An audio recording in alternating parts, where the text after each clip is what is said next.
muy mbirub penalty bi ginnaaw ba arbitre bi demee li nga xam ne nag moo di VAR avant loolu action bi njëkk am ba tax Sénégal dugal ñu refusé li nga xam ne nag moo di boobule but amaana moo indi li nga xam ne nag moo di coow. am ñaari geste yu fa am bis njëkk Pape Thiaw dafa woo joueurs yi di leen ñoom ñëpp noonu quitté li nga xam ne nag moo di stade bi dem dugg ci vestiaire yi Pape Thiaw Sadio Mané moo nekkoon ci li nga xam ne nag moo di ci négociation yi ba finalement équipe bi mujjee dellu si waat équipe marocaine bi door seen penalty daal di koy raté bi ñu demee ba tey ci prolongation bi la Pape Gueye daal di dugal bii bu am solo loolay tax Sénégal décroché li nga xam ne nag moo di ñaareelu étoile am bis njëkk geste bi Pape Thiaw def. est-ce que d'accord nga ci mu woo joueurs yi nu kete li nga xam nag moo di stade bi. non Pape Thiaw alaaji est-ce que d'accord nga ma ci boo ma ko laajaatee sax mën naa jug dóor laa rek. d'accord nga ci. non alaaji man gagneur laa man vainqueur laa. alaaji lii arñi bi. bu ko football Sénégal amoon. rage de vaincre bi. bu ko football Sénégal amoon. alaaji. defe naa ne heure yi waxuma la 3 étoiles sax mais te ñoo ngi ci sunu 6e étoile. Oui. parce que am na lu nit ñi yàgg a bàkkee Sénégal. ne Sénégal moom dañu yaru. waaw Sénégal dañu yaru. duñu riposter duñu nàngam dañu kii dañu civilisé dañu baax dañu pays de la teranga. mais alaaji on nous parle de pays de la teranga. mais munuñu profitoo ci teranga googu. pour piétiner la. à chaque fois nag à chaque fois. alaaji li gën a extraordinaire li gën a rocambolesque. style de jeu wu. ñi nga xamante ne ñoom ñooy. naari laay wax. même si ñun bu dee miin nañu naar ñun. mais style de jeu wu naar. alaaji moom mooy. da ngay ñëw taxaw. def bloc bas. 90 minutes. nga taxaw say camp. boo amee benn occasion. exploité ko. dugal match ba jeex. boo mënta am occasion nga ut faute. boo mënta am faute. nga jël bal ut penalty. boo mënta am penalty. ngeen dem prolongation. waajal. série penalty. série kenn xam na ne kenn mënu leen ci gagné. léegi à part série. li ci gën a garaaw bu ñu demee. prolongation moom nañ salteel nañuy daanu nañuy tricher mais loolu alaaji tout le monde a vu ça depuis belle lurette ça se passe comme ça depuis belle lurette booy dajeek Algérie xam nga ne nii lay demee booy dajeek Tunisie xam nga ne nii lay demee Maroc sax peut-être moo ci xawoon tane ak Tunisie mais booy dajeek ñii moom xam nga ne by force jeu bi nii lay demee dañuy ñëw taxaw salteel jeu bi daanu tëdd yàq match bi ut penalty dem siro bi mais lii amul kenn ku ci it astuce amul les gens sont toujours là depuis 50 ans même chose dañuy jouer non dañoo sàcc match bi après bu ñu demee suñu kër yi toog di jooy di riposter li ci gën a métti sax da ngay ñëw xam ne lii mënoon naa ko gagner xam nga football alaaji sauf extraordinaire mais lii mënoon naa ko gagner loo war a gagner da nga koy gagner c'est ça le foot loo war a gagner da nga koy gagner mais mënoo ñëw am benn mbir mu leer na ne mbir moomu yow yaa ko war a gagner nit ñi di salteel pour boo gagner loolu nag Afrique yépp a ko nangu woon Nigéria nangu na ko Congo parce que kenn amu ci woon astuce tamit kenn amu ci woon pexe te ñun tamit démb ci gaam boobu lañ ñu dugalaat qu'est-ce qui s'est passé dans le jeu alaaji Achraf Hakimi moom ak Sadio Mané ñoo bokk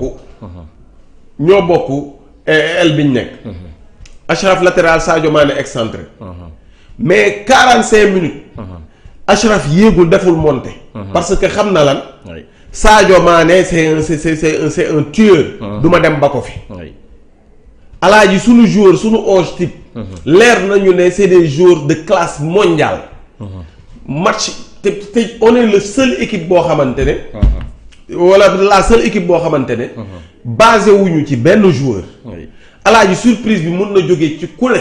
ci ku ne surprise bi mën na fa jóge bu ñu tegee bal bi joué ngeen joué ñu joué. mën nañ leen dóor 10-0. ngeen xam loolu. premièrement Redragui il nous disait que si ça va siffler. ngeen ñëw di saboter di siffler di sàcc suñuy serviette. di blessé di daanu di def lépp. mais li gën a garaaw ñun ñu rayante ba am suñu but. mais but bi laataa action bi di yegsi. arbitre bi sifflé na but bi amul. moo tax waa VAR xam nga ñu bëri dañ naan lu tax demul VAR. mais VAR laataa ngay sifflé la boo sifflé ba pare VAR amatul. oui te ñoom dañu lay wax sax ne la ñëwal xool. ne la ñëwal nga xool ba pare nga soog a sifflé. mais VAR arbitre bi laataa action pare moom sifflé na ba joxe coup franc bi ba dem yoonam. 2 minutes après beneen action. ñëwaat action bi ñëw mooy lan. ñu am lii nga xamante ne moom mooy di. loolee nga xamante ne moom moo di. penalty. ñu am suñu penalty non waa Maroc am benn affaire. nga ne penalty la léegi ñun suñu bos nangu woo woon dem VAR mais ñoom nangu nga leen demal VAR. maintenant lan moo doon xew scénario. dañu koy nangu ci saa si.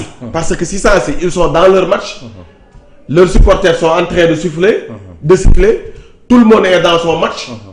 dañ koy jox Brahim Diaz. Panenka boobu mu essayé. ci saa si. 2 minutes après avoir sifflé bu gaa ñi riposté wul woon jox ko bal bi day def Panenka bi day réussir. moom kay penalty yu si ëpp Panenka lay def. waaye déggoo lu ma la wax ma ne la 2 minutes après s'il y avait pas la pression si sa pression mentale pression psychologique. loolu yëpp bu doon amutoon. ci Brahim Diaz. 2 minutes après Panenka bi lay def. même bu dee Doudou Mendy moom les Panenka ça lui réussit pas. ku wér di laaj demal laaj ak wéeru. boo ko defee mu ñëw Panenka bal bi. humilier ñu nag. humilier ñu. parce que day gagné match bi par un Panenka. ñëpp ñi sportif yëpp xam nañu Panenka lan lay tekki. ci football. humiliation la moom. humiliation la humilier tout l'Afrique xaw ma tout le Sénégal. mais heureusement que Pape Thiaw était là. mais heureusement Alaaji. heureusement man Pape mais c'est le premier qui s'est sacrifié. c'est lui qui s'est sacrifié. parce que boo sanction yi lu si ëpp ci moom ci ndoddam la naroon dal. waaw ma ne sanction yi ci ëpp sax. ci ndoddam lay dal fu mu toll nii. yi ci ëpp ci ndoddam lay dal. mais heureusement que Pape était là. Pape à un moment donné parce que Pape moo ñu yàgg naa jouer ak naari. xam na seen style de jeu. xam na seen méthode de jeu. xam na naka la ñuy def pour gagner. xam na nu ñuy def pour arriver à leur fin. Pape c'était un joueur. gagné na CHAN bi. xoolal ñu ne ñu CHAN sax léegi existé tul. gagné na CHAN bi Alaaji ñëw na gagné CAN bi. xam na bu baax a baax état psychologique yu marocain yi. xam na ne ñii ils sont prêts à tuer nos joueurs quitte à gagner cette coupe là. mais qu'est-ce qu'il faut faire maintenant. devant une injustice. flagrante ñëpp xam nañ ne lii du yoon adduna yëpp xam nañ ne lii du yoon. spécialiste football yépp ci àdduna xam nañ ne lii du yoon mais qu'est-ce qu'il faut faire da ngay nangu. mais boo nangoo après. qu'est-ce qui va se passer on sanctionne l'arbitre. mais day tax étoile bi ñëw ci yow. tu sacrifies toute une génération. alors que am na neneen noo ko mën a régler. xale yi ñëw nañ. man action bi li ma ci gën a métti Alaaji. El Hadj Malick Diouf. El Hadj Malick Diouf un jeune homme. nekk l'un des meilleurs joueurs de l'équipe du Sénégal. sur cette compétition. dans cette compétition plutôt nga bëggoon a jël xale bi. def ci boppam charge psychologique boobu ne yow yaa tax Sénégal jëlul coupe bi. wala yow yaa créé penalty bi tax Sénégal. moo tax jooy na jooy mu commencé jooyam yu métti. wallaahi. mais Pape a été extraordinaire. léegi yéen nag. bu ngeen di def ay analyse sport naan ay sport ak fair play ñun xalaaj. am na fooy tollu fair play da nga koy teg fële. ña nga jàkkaarloo indiwuñu fair play. ña nga jàkkaarloo Walid Redragui dafa ne ça va siffler. ils vont savoir que fii c'est pas le stade des martyrs. donc ils étaient venus pour nous donner une très belle leçon. devant eux nag. si tu réussis si vraiment nu nuy wax.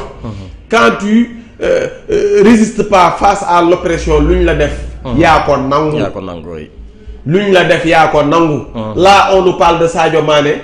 Mais si Pape Thiaw n'existait pas. Sadio Mané ne serait pas emblématique hier. wallaahi. non lu leer laa la wax. parce que réaction Sadio Mané aussi. ma ne réaction Pape. oui moo kase jeu bi. moo damm moralu marocain yi. moo génnee gars yi ci jeu bi carrément. moo dugalaat sax sénégalais yi ci jeu bi. moo ñu dugal ñun moo ñu yee ñun 12e gaynde démb. réaction Pape moo yee peuple bi. parce que ñun ñëpp on était avec Pape. ñenn rek a nekkutoon ak Pape. mooy ñi nga xamante ne dañuy jaay esprit sport. te ñun lii du sport. lii c'est un pays. bu yor suñu drapeau. dem nekk ci mbedd bi di rayante. nekk ca àll ba taxaw di rayante pour dëkk bi. donc on dépasse les lois du sport là. ça c'est un pays. qui est derrière ce ballon. Pape a été rocambolesque hier. Pape a été extraordinaire. Pape yaay jàmbaar. Pape yaay jàmbaar. non Pape démb alaay. te démb ñaar la woon.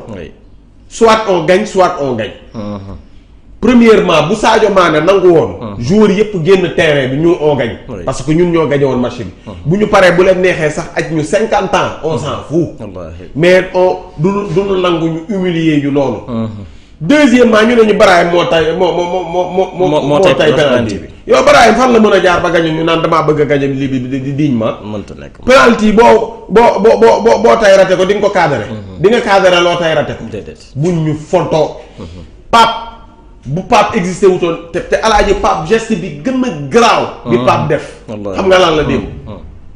bi Sadio insisté. parce que Sadio. te Sadio tamit. alaaji. il faut savoir que ne li mu def jour bu am expérience moo ko mën a def. loolu dëgg la moom. mais tamit li mu def. joueur bu mës a gagné CAN moo ko mën a def. déglu ma bu baax a baax. xam nga Sadio am na une étoile. gagné na sa CAN. maintenant Sadio il joue pour le Sénégal. mais en plus de ça il joue pour l'Afrique. Sadio c'est un joueur africain. Sadio il représente toute l'Afrique. C'est le meilleur joueur africain de tous les temps. waaw un Sadio Mané en Afrique là loolu y a pas de débat. Sadio Mané c'est le meilleur joueur africain de tous les temps. Ce qu'il a fait là c'est l'expérience. alaaji mais tamit xam nga lan la. c'est la classe. xam ne lii on perd même quand on gagne. on gagne avec dignité mais quand on perd avec dignité. Absolument. Parce que Sadio xamut woon que ce qui va se passer après. Il a fait ça pour sauver l'image du football africain. Mais ñun Sénégalais yi je te dis man de Sadio Mané bu Brahim Diaz dugaloon penalty bi dama koy mere. lu leer laa la wax Sadio Mané. dinaa ko mere torop alaaji. daanaka ñu si bëri mere. alaaji bi mu waxee démb bu Brahim Diaz dugaloon penalty boobu ba ñu jox Maroc coupe bi. non Sadio ma pare ci moom. ñu si bëri mere woon nañu. bi mu waxee joué nañu dellu si waat dem wax ak Pape Thiaw. non Sadio mais Pape il a été très grand aussi. parce que Pape. gisoo ko à benn moment xëccoowul ak Sadio. oui même Sadio aussi xëccoowul parce que am na benn image boo xam ni dañ koy fàtte. waaw bi ko Pape Thiaw woowee Sadio dafa ñëw. dugg ba pare génnaat. soo ko waxtaan ak gars yi léegi déglul.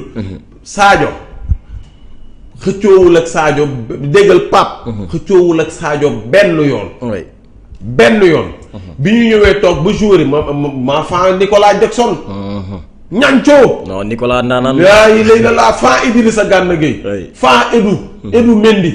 ñoom ba Pape ne varaj gaañi riposté wuñ sax ñu génn. Elimane Ndiaye. non Elimane Ndiaye jàkkaarloog arbitre naan ko nii gisoo action. naan ko nii yow on t'a payé. Ismaïla Sarr non booy suñu booy ils ont été rocambolesques hier. El Hadj Malick moom moo jiitu naan nii ñëw leen. non bu Ismaïla Sarr di jooy booy ne nii waa ñii booy jooy booy nga xam ne ñii dañu pare mais du ma def lii yëpp nag ba pare ñëw nga may naxa sa xandak di ma kolo du ma ko def. Le Sénégal ne va plus accepter ça mënoon nañu ko nangu bu nekkoon yéen a ñu mën wala suñu doole tolloo na. mais mënuñ la mën 156 fois alaaji. nga ñuy jouer ay coup yii nii pour gagner ñu ñëwaat ñëpp si di jooy di échouer suñuy larmes.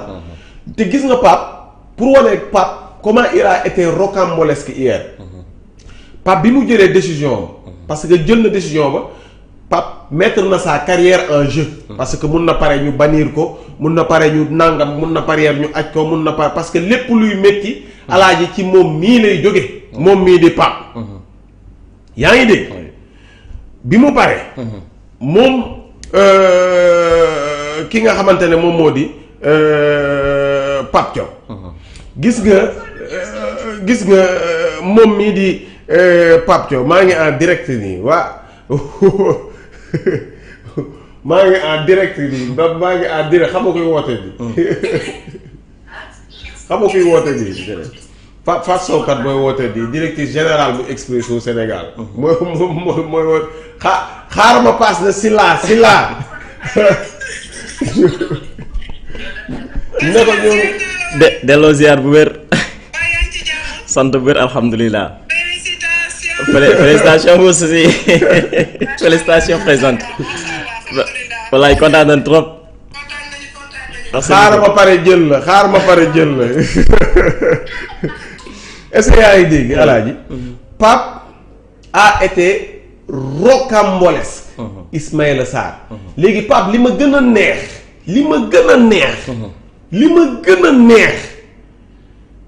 Sadio bi mu demee wax ak Claude Leroy wax ak El Hadj Diouf affaire yi xoolal. Pape dafa nangu décision. te xoolal mënoon na fa nekk di naan. Sadio dafa bañ sama supériorité. mënoon na fa nekk lool. absolument mënoon na fa nekk di xëccoog Sadio. kenn daf ko désavoué. waaw mënoon na nekk naan Sadio respecté wul sama décision. mënoon na fa nekk rayanteeg Sadio carrément. ñu gis suñu joueurs yi. te mënoon na fa demee noonu de. bu nekkoon keneen koo xamante ne li mu def. defu ko pour le sport. daf ko def juste pour bànneexu ba kanam. bu Sadio jëlee décision bi day ñëw taxaw bu nekkoon tam ku topp égoom. day ñëw rayanteeg Sadio ci terrain bi. ne ko dañuy génn par force. te bu boobaa léegi nag. joueurs yi ñooy am problème. xam nga joueurs yi lan la ñuy am. décider entre Sadio. ak Pape Thiaw kii suivre. bu boobaa problème boobu la ñu naroon a am démb. mais bi Sadio insister. Pape Thiaw dafa bàyyi. xool ko da ngay gisaat sax image bi. moom moo ne waat nii. xoolal moom moo ne waat nii gars yi. ñëw leen topp si Sadio Mané. pour wane ne leader. pour wane ne wàccu. ki nga xamante ne moom moo di. Pape Thiaw. Pape a gagné ce match. Sadio est extraordinaire. mais Pape a gagné le match. alaaji break bii bu amutoon 20 minutes de break yi. wala 15 minutes xaw ma bu amutoon match bi dañ koy ñàkk. wallaahi loolu c'est nanu kenn wax ne. bu match bi arrêté wul woon instant bii nii. heure yi fekkut Maroc yenn kubam. wallaahi mais li tax match bi arrêté mooy décision bi Pape jël. te Pape décision boobu mu jël moo tax match bi yegg fii. moo tax ñu jël ascendance psychologique bi. moo tax ñu remonter leen psychologiquement et moralement. moom moo tax ñu yegg si fii ñu yegg si nii. y a pas de demi-mesure alaaji. Sadio a été extraordinaire dinañu ñëw ci kawam. mais Pape a réussi à faire ce que personne n'a osé faire en Afrique. parce que il en a vécu en tant que joueur il a eu à vivre ça. en tant que joueur il a eu à vivre cette injustice. en tant que coach des moins de 20 ans il a eu à vivre ces injustices. en tant que coach nag de l'équipe nationale. mu ñëw bëgg a dundaat ces mêmes injustices là. du ko nangu. absolument te boobu da ngay gis ne tout le peuple sénégalais était derrière Pape Thiaw. bi mu ne génn leen terrain bi. man de gisuma ku nekk Sénégal ku d'accordul woon ak Pape Thiaw. ñëpp a d'accord. ñëpp tout le monde. ñëpp a d'accord te ñëpp a pare woon.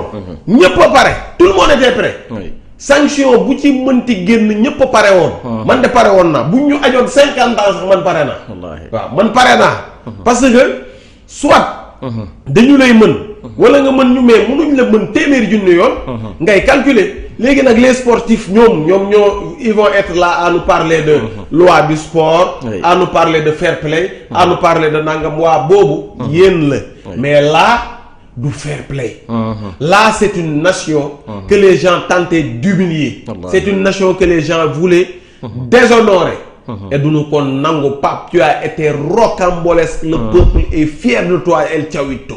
ba biir dugal El Thiawito. Tout le monde est fier de toi. defar lu la neex ba kenn laal ñëwal fii. Joms waaye yow gis nga Ousmane yow foog nga ne ay Diomaye yi ay Sonko. yow démb lii dañ ko waroon a gañe alaaji. wallaahi démb y avait pas de raison bu ñuy ñàkk final bi amul. lan la Maroc lan la ñu ëpp. oui Maroc ëppale woon dara. ils ont tout fabriqué ils ont tout créé sur le plat. jël suñuy joueurs toroxal leen humilier suñuy joueurs. jël booy yi teg leen waaw loolu nañ ko dem wax waa Maroc ñoom ñooy sport. wallaahi est-ce que ni ñu jël suñu joueurs yi 5 nit. à 24 heures de l'événement suñu joueurs yi amuñu stade bu ñu entraîner. ñu jël ñu même stade bi ñu doon entraîner noonu caxatee stade bi yóbbu ñu fa pour ñun ñu entraîner ji. sans sécurité. sans sécurité. joueur bu toll ni Sadio Mané di dox ci mbedd Rabat yi. ak 5 gardes du corps. xalaatuñ ko sax. loolu dinañ ko nangul Brahim Diaz nañ jël Brahim Diaz teg ko ci mbedd Casablanca yi tey ji ñu xool ndax duñ ko caxate. xalaatuñ ko sax ñu nangu loolu yëpp. saa sifflé ñu nangu loolu yëpp. ñu dem ba ci fee bi ñu bëgg Pape Thiaw nangu lii.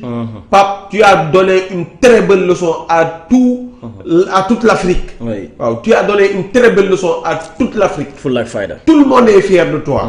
parce que ñun kat ku bañ li Pape wax lii li ma wax tey ci suba laay waxaat. ku bañ li Pape wax lii. bëggoo suñu constitution. ndax suñu constitution li mu wax dafa leer. dafa ne le droit à résister. face à l'oppression. Pape démb dañu ko bëggoon a oppressé mu résister. suñu constitution rek la doxal. suñu constitution rek la doxal. te ñépp xam nañu ne dañ ko bëgg oppressé mais ñi dañuy yàq football bi. les gens yenn sportifs yi yéen a nangu ñu nekk di yàq sport. yéen a ko nangu. parce que face à l'injustice. mais qu'est-ce que vous faites devant l'injustice. on nous parle de fair play mais fair play amul ci injustice. devant l'injustice il faut vraiment trouver des moyens de résister. Pape a su avoir des moyens de résister les moyens de résister. bul déglu kenn Pape tout le monde est fier de toi. tout le monde est fier de toi El Thiawito. démb tu as rendu fier toute une nation. et grâce à toi on a gagné cette coupe. on nous parle de Sadio Mané on va revenir dessus. parce qu'il a été emblématique. il a été héroïque c'est un héroïque. c'est un héros. lui. Alaaji Superman. Batman Sadio Man lu war a wax Sadio Mané sax waruñ ko waxati. Sadio Man. maa négg mais Sadio démb bu ñu ñàkkoon coupe bi Sadio. Sadio yàlla bëgg na la. sabarti nag ëpp buum de. yee Sadio. démb moom tu as joué tu as gagné. jërëjëf waaye El Thiawito. jërëjëf. tu as donné une très bonne leçon à ces gens. vous savez que vous n'êtes pas capable de gagner sur le terrain. donc il faut faire d'autres choses pour pouvoir gagner. ñëpp nangu ko. Nigéria nangu. Congo nangu. Gabon nangu. ñëpp nangu. te noonu lay demee. noonu la doon demee yeneen compétition yi. noonu la doon demee ak yeneen équipe yi. mais soit waa CAF. ñooy ut ci lii solution. wala Pape a trouvé la belle méthode. képp koo xamante ne war nañ la demal VAR. demaluñ la VAR. képp koo xamante ne war nañ la siffler penalty waruñ la ko siffler. képp koo xamante ne war nga am penalty joxuñ la ko. képp koo xamante ne siffler nañ penalty bu ñu la war a siffler jëlal say joueurs ngeen génn terrain bi. mu jeex tàkk. soit ils vont régler ce football là ba football Afrique xoolal Alaaji depuis que Coupe d'Afrique bi commencé chaque jour problème d'arbitrage. mel ni ñun ay Ligue des champions di am. ay lu ne di am ci àdduna bi mais Afrique moom bu ñu ñëwee tout le temps arbitrage te tout le temps. c'est des choses flagrantes. te à chaque fois si pays organisateur bi lay. des choses flagrantes ñëpp nangu ko.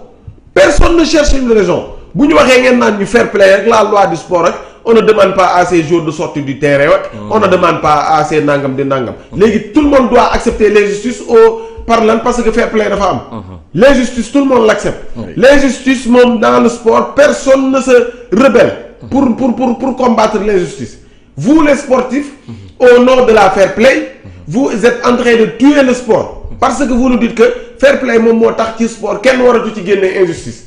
dañu lay teg injustice bu flagrante teg la injustice ba ñëpp xam ne teg nañ la injustice mais ñu ne non bu riposter parce que da ngaa war a fair play. mais fair play am na si bu dee ku nekk dafa nekk. yor vraiment ay armes yu conventionnelles. ku nekk yaa ngi ci lu normal. mais au-delà de armes yu conventionnelles. ku nekk dem indi leneen fii fair play amatu fa. li war a am mooy hargne. ténacité. vouloir gagner. sens de l'honneur. Pape nag loolu la indi ci affaire bi démb parce que da ngay gis ne même arñi bu même Sadio bi muy delloo si nit ñi lan la leen wax. revenez on va jouer comme des hommes. revenez on reste là quoi qu'il arrive on va rester là. mais nga xam ne ça c'est une grande nation booy. booy El Hadj Abdoulaye Sylla hier on a montré ça c'est l'image d'une très grande nation je te jure booy. ça c'est l'image d'une très très grande nation booy ces gens nous ont rendu fiers booy. booy ñi yàlla na leen yàlla fay gaañ booy. booy ñi yàlla na leen yàlla yóbbu màkk ñi yàlla nañ dem àjjana bu ñu deewee. booy ñii ils nous ont rendu fiers. booy hier booy sama fierté bu nekk sénégalais booy. booy non booy Sadio. Pape Thiaw. Kalidou Koulibaly. Niakhaté booy le jeune Mamadou Sarr booy. booy le jeune Mamadou Sarr un enfant de rien du tout. booy Chérif Ndiaye moom tam tooñ nga ñu. du Chérif Ndiaye doo dugal sunu bal mais non booy non booy ñii booy je vous aime booy ñii booy ñii foon naa leen booy buy musuma gis lu mel nii musuma kontaanee nii sama àdduna booy munoon nañu alaaji munoon na doon gañe nii rek bu ñu gañe woon ni ñëw dóor leen ay 10-0 yooyu doon day neex de nii démb da ngay wane ne xoolal gàtt sa booy gars yi indil leen nawetaan santeeri def yëf alxatir indi nawetaan gàtt sa teg yëf yi booy Pape Thiaw ku ko wax dara dañoo war a def délégation ñëw jaxase la ñoom Kimish laay jël ñoom Pape ñoom kii Moustapha Lo ak ñooñu bari Serigne Touba ñu def délégation ku wax Pape Thiaw dara ñu ñëw chifaay la ba nga xulle benn bët. ay yambar nga fi daje. non mais booy yow nii. non booy sama xol bi sedd na booy. ay yambar nga fi si laa booy sama xol bi sedd na waaye booy. alors Gaye ci mbir moomu Sadio nee na bii moo nekk li nga xam ne nag moo di kanam bu mujj ma fàttali aussi joueurs yi nga xam ne